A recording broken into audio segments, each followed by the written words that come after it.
mom for spoiling us as kids by making all of our food from scratch and canning produce we grow in the garden.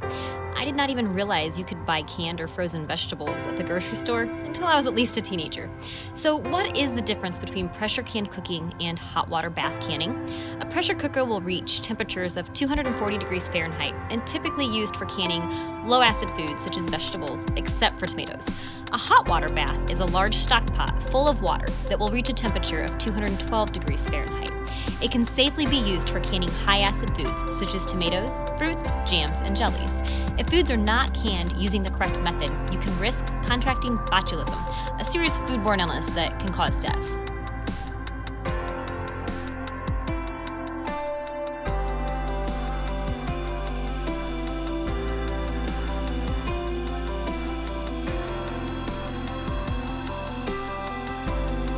Let's begin by discussing how to pressure can green beans. Begin by picking beans at peak maturity. Snap both ends of every bean and break into the size you desire. Wash them well under running water. I prefer what is called a cold pack method. I pack green beans raw into jars and fill with water. Be sure not to overpack the jars. Leave at least 1 inch headspace at the top, including your water. You can pre-cook green beans and pack them hot as well. I personally think they become too overcooked in that process. You can add a little salt to help keep color and texture if you desire as well. Bring a pot of water to a boil and place the lids in for about 30 seconds. Remove from boiling water, dry. Before placing lids on the jars, be sure to use a sterile cloth or paper towel to clean off the lip of each jar. Place lids on jars and secure with rings. Be sure to follow your pressure cooker directions in regards to the pounds of pressure required and the amount of time items need to cook. My pressure canners have been handed down to me, so they are old and still have what's called a jiggler. The jiggler should jiggle 4 times per minute for the total amount of time needed to cook the food.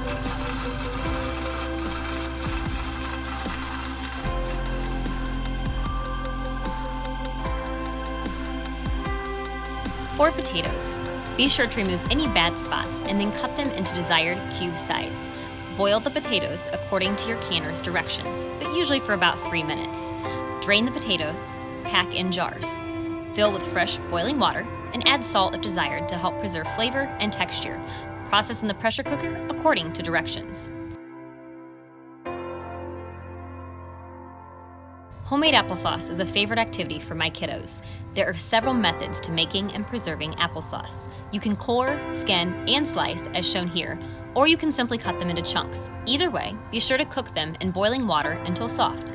With the apples that were cored and peeled, you can run them through a food processor to reach desired consistency. For the cooked cubed apples, we use a sauce maker. You put the entire cooked apple into the maker, and like magic, you have ready-to-eat applesauce. We often add red hots or cinnamon for extra flavor. Depending on the type of apple you use, you may want to add some sugar to sweeten it up just a bit. Notice the plastic lids used here. These go onto regular glass jars and make for easy opening when eating it out of the refrigerator. Store applesauce in the freezer until ready to eat.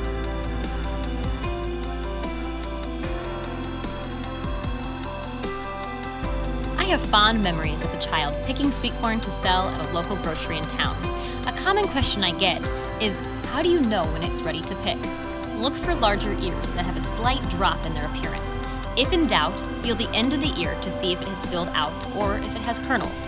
You can also pull back the top just a bit to check to see if it has filled out. Even our dog enjoys perfectly snap off the ear sweet corn, and the whole family gets involved when husking. I prefer to cut the corn off the cob prior to cooking. I use a Pampered Chef corn cutter. It saves on time. For freezer corn, I boil 1 stick butter, 3 cups water, 1 cup sugar, and salt for 5 minutes. Add 10 cups corn, cook for another 3 minutes. Allow to fully cool and then pack in freezer Ziploc bags. Freeze. To can corn, I cut off the cob, pack the jars raw, add water, salt, and then process according to directions with your canner. Canning is a lot of fun and very rewarding if you know how to properly do it and to avoid injury or illness.